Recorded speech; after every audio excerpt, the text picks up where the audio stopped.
cold in the shop, but I'm out here doing stuff. Yay. Like any hobby, after so many years of being in it, machining and learning stuff, it just kind of dies. Because in the beginning, everything is new. So you have a lot to learn, a lot of things that you want to buy and get into. And then as time goes on, there comes a point where you can't say there's nothing left to learn, because there's always something to learn, but I hit the point where it was getting dull. I finally found something that the shop doesn't have. And so I'm going to be showing it here in this video, and I decided to present it as somewhat of a review of the item for others to watch. Keep in mind though, I've never gone down this road before, so I have no idea what I'm doing, which is the great part, because it's something new, it's a new toy, something to learn all about. So apologize for the very first part of the video when I'm opening it up. I didn't realize that part of the package is off the camera view. I should have seen that and checked it before doing it or finishing it or going on. So I hope you enjoy, and I'm going to have a lot of fun with this new toy and learning, and so I'll see you next time. Well, you should move the camera over and up a bit. I don't know.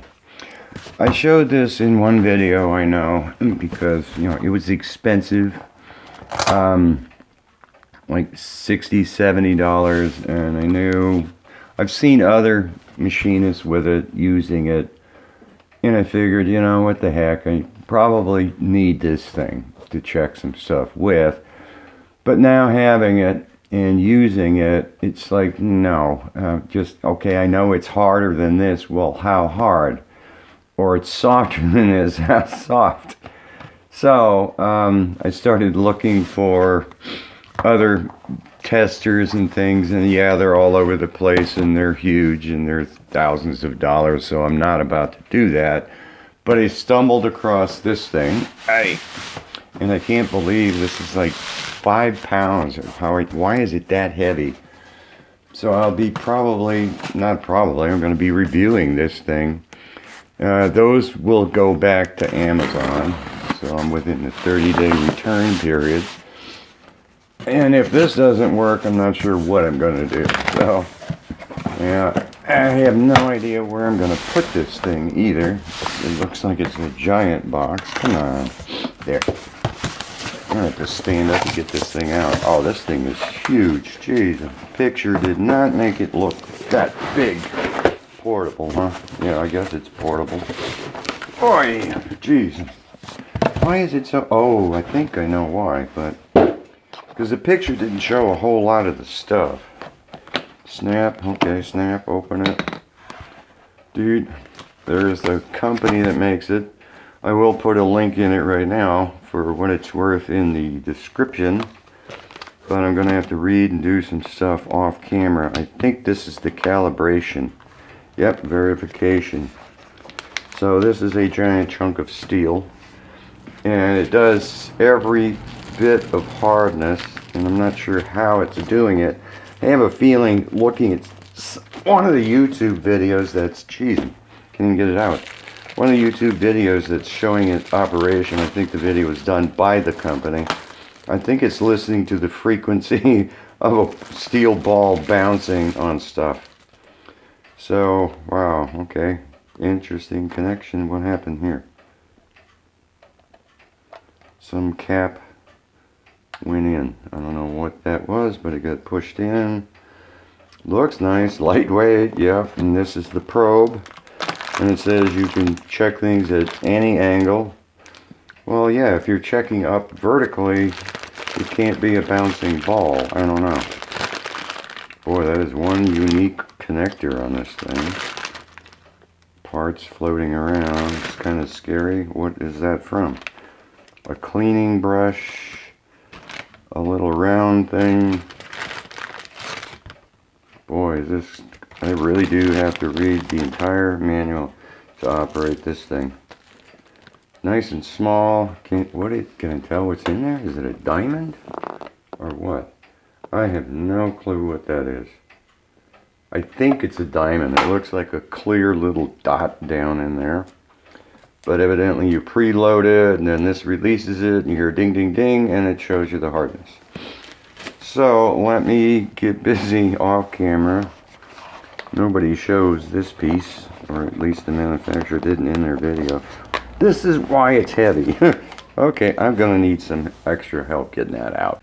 This definitely is a very unique tool, and it is not meant for a newbie or an amateur. You really need to know what you're doing to play with this thing. It's a lot of work looking things up. There's the manufacturer right there, and it's definitely Chinese. Well, I can't say definitely, but it sounds like when I Google it. There is no website that I can find. They are on Amazon. I'll put a link in the description. And evidently their customer service is beyond average. It's pretty good. I mean, the reviews on this on Amazon say they have beautiful customer service. So first up, I can see why they package it like this. This thing weighs a ton. I had to actually turn this thing upside down to get that out. Neat, you can see, definitely, it's like a really shiny surface. Reading their book, Whatever You Test, it says it's supposed to have a metallic finish, whatever that means. I did test the 1018, and I did use a kind of a shiny side. It was sanded, so, and came out right. But okay, first up, it came with a USB cable, so I assumed this was one of the devices that had an internal battery that you have to charge with USB. So I can see that there's the USB connector on the side. And I remember one of the Amazon reviews said theirs came without the connector soldered to the board. And the company immediately responded, apologizing, saying some of the Amazon inventory, the connector wasn't there. So they said return it and order another one and hope you have luck. I guess I had luck. So since it came with a cable, I thought it had an internal battery. Plug this into my computer and nothing happened. Read the book, found out, bingo, it takes 2 AA batteries. So I was really thrilled with that. This is going to last a long, long time. Okay, next up, it says an HLD 784. It's got this verification sticker with the serial number, everything. It says it's valid to 9/22 of this year, I guess. This is 23. So I don't know what. It becomes softer over time? I don't think so. Took it out, and I can see there are a number, I think there was 3 or 4 little dinks in the surface. Looked at this guy and realized, yes, if you tilt it that way, the diamond part pokes out. You can see it. So I figured, all right, I got to calibrate it. The book does not tell you how to get into the calibration mode. I had to go watch the manufacturer's silent video to find out you have to hold the enter key down and then turn the power on while you're holding that down and you're in calibration mode. The other curious thing is the book says this is measuring the vibration. This thing is coming down at a known force, known mass, and it's bouncing, and it's measuring or listening to the bounce to determine hardness. Their video also shows the guy did not move this, which I found surprising, because you'd think first bounce you made a dent, and so the second bounce is going to be different. So in any case, I've been using it without moving it, so I calibrated it, and when it comes up with a number, I'm guessing you have to make it match what they say the hardness is. and that calibrates the thing. So, okay, I got it calibrated. Now, they give, I don't know why the world has to have 600 different hardness scales. That's ridiculous. There's HB, HV, HC. It goes on and on and on, and their chart tells you what all the different things are, the different scales and conversions between them.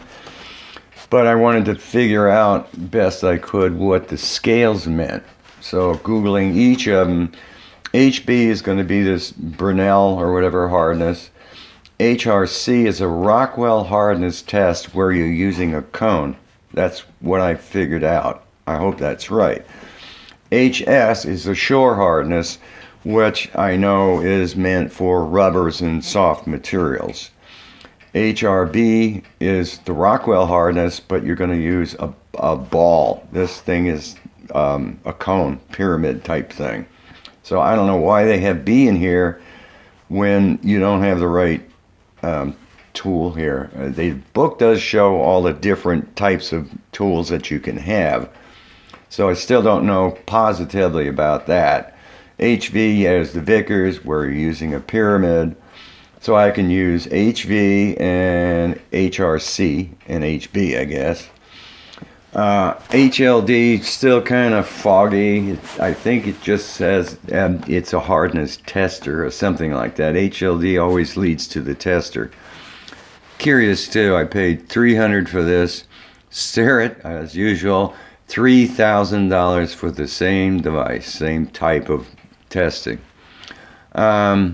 So yeah, there you can go and select different materials. By hitting this, it'll go through a bunch of them. You can change the scale, which is HB, HRC, so on. You can turn the light on. You read the book, it tells you the menu. There's a lot of different things in here that you can do. The direction is real curious. There's a little, I'll show if you can see it, I don't know. There's a little line here as to the position of the probe when you're going to do the testing. You can click direction and it'll say this way, this way, this way, and there's auto. I have no idea how this thing can figure out that I'm shooting up or sideways, the left or the right for that fact. There is right direction, so there's the angle, there's the left side, angled up, and auto, yeah, so it doesn't care about right or any of the other directions, so auto, yeah or no. So, okay, I've got it down. I did look up 1018. 1018 is supposed to be on the Brunel scale 126 hard. I did flip it over to a shinier side. And since this thing is testing on bounce, basically, you can't do it on a soft surface. I took this over to my granite plate, put it on there, and did the test. It's supposed to be 126, and I came up with 119. So it tells me, I'm pretty sure this thing is working. I won't know a whole lot until I start doing a bunch in the future, looking at these conversion tables and things like that. This, I think you saw in my opening, came in the bag. The book shows this is some kind of a protector or something. Still can't figure out where this goes or what it does. And I have yet, this connector is for the USB cable, and they have the software to connect it to your computer so you can see what's going on. Anything else to say? No. Not really. Alright, so I think I have the scales and everything figured out. So that kind of concludes my review of this guy. I think it is great, and it's a good price, I think, reasonable price for what you're getting. One last thing, or two things I wanted to say before closing this video out. One, this connector, this collar does pull back, and there's little ear things or whatever that retract so you can get the connector in. It is very hard to get it in. You got to kind of visually orient it the right way and then push like heck, and then all of a sudden it does snap in, and it's also equally as hard to get it out.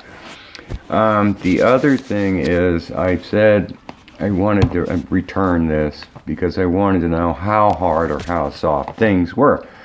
So I'm looking at it going, oh, okay, this is the HRC scale is what this is, Rockwell cone. Good, all right. So I did the 1018, I think, in some other video, and the 40, HRC 40 did scratch it. Question is, it's softer than 40. How soft is it?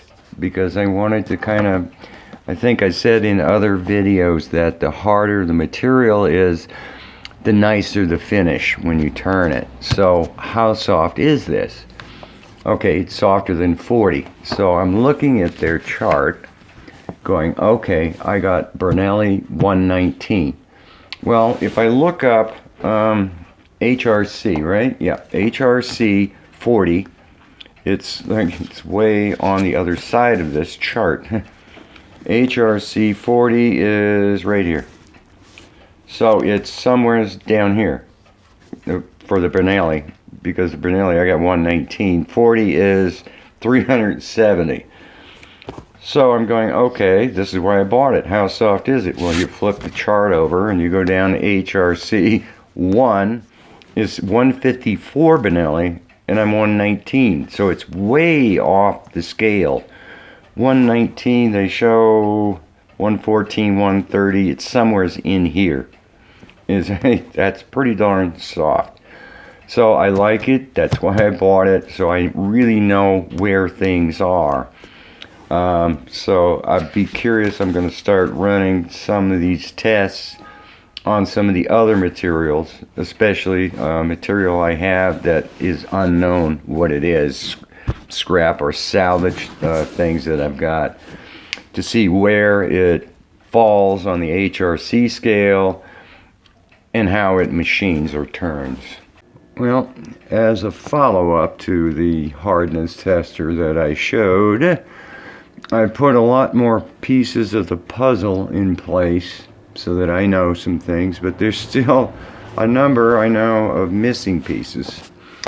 So first thing I did, I don't know if the camera can actually see this. Let me turn this other light on. Yeah, I went through all the scales on the thing to write down what it can test. You know, you can do HB, HRC, blah blah blah. And I also found out that this is, well, I didn't have to, because it displays it when you turn it on. It's a type D, as in David, probe. So I started looking up all these different scales, what they are. The HB, I guess, is hardness Brenell. And Brenell is typically done with a ball. I did find, or I did see that the probe actually has a cone at the tip of it, that it's making the dent with the cone. So, and it is, I think I gotta find the spot again. I think it said it was carbide, so I gotta be very careful with what I hit, like high-speed steel or something hard, and you damage the cone, because what I've seen is the type D probe runs around $100 if you damage it to replace it. So, okay, Brenell, and Brenell seems to be the most common. Just about everything is listed as HB. So, HRC is a Rockwell. It's done with a cone, which is what the probe is. HS, I'm not sure exactly, but I've in the past seen Shore, hardness Shore, and Shore is more for like rubbers and elastic, to check elasticity. Not positive, but I'm pretty sure 90% positive that's what that is. HRB is a Rockwell done with a ball, hardness Rockwell ball HRB. It's a 16th inch ball. HL, this is another sketchy one. It's a Lieb hardness scale. Lieb is supposed to be taking over when Rockwell bottoms out for really soft stuff. Not 100% positive, but I'll do more research on that over time. Vickers, HV, Vickers, done with a pyramid. We got a cone, not a pyramid, but that's another very common hardness scale. And HLD no, this is the one that was supposed to be below Vickers. I'm sorry when I said up here. The Lieb, yeah, hardness. It's the HLD is supposed to be below Vickers. So when Vickers bottoms out, saying that's the softest it can measure, HLD goes below it, and it uses the type D. Okay, so I've kind of got things figured out here, what they are. And the next thing to be able to check the tester is I wrote down a bunch of all the materials I have. 1018, 1144. I forgot to put 12L in here. 12L 14. So I have to look that up. But they all were listed as HBs, except for high-speed steel, which was HV 716. So I discovered in Googling it, everybody says these materials are different. For instance, 1018, you'll come in at 126, another one will say 117, another says 140, all over the place. So I wound up just kind of taking the majority of the measurements. You know, most of the people on Google said 1018 is 126 HB. Brunel, see, these are all the Brunel hardness values, I guess you'd scale or something. Okay. So I know all that, and then what I figured is I've always contended that the harder the material, the better the finish you get. So looking at all of these scales here didn't really, oh, here I have 163, 12L is an HB 163. HB 163. Now, 12L finishes worse than 1018, which is softer. But in any case, I'm writing down all of these things and what the contents are.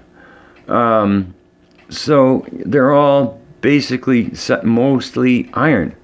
1018, 99%, 97%, 96, they're just 98, 98. They're all iron. So the remaining, like the remaining 1% of 1018 is all these weird little chemicals, sulfur, carbon, and it goes on and on. So I had found this book a long time ago at a church rummage sale, Material Sciences, for $1. I figured maybe it'll come in useful someday. And this was UC Davis, right? I think. What did it say? Yeah, University of California, Davis. So this was a class. But I'm starting to go through some of this book, atomic bonding and stuff, and it's the other little teeny pieces, 0.3% of this, that makes a difference in steel.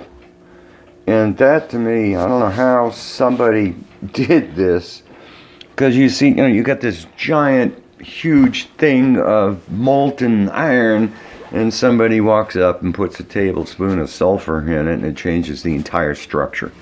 I think I have it on the other side of this thing. Yeah, the actual listing. Iron, carbon, magnesium, phosphorus, sulfur, silicon, chromium. I mean, it was molybdenum or whatever. But here's all the things here. And it seems like the big difference is carbon is a lot more. 12L and 1018 both have 0.15% carbon. The steels I like have 0.4 and 0.5. So the other stuff is kind of all over the place. So I guess carbon makes a big difference in machinability. Even though 12L14 they say is highly machinable, whatever that means, because yeah, you can machine it, but it looks terrible. Same way with 1018. So part of the puzzle, I think, is how much carbon makes a difference in the finish. The book is telling me that all this other little pieces are completely changing the chemistry of the iron.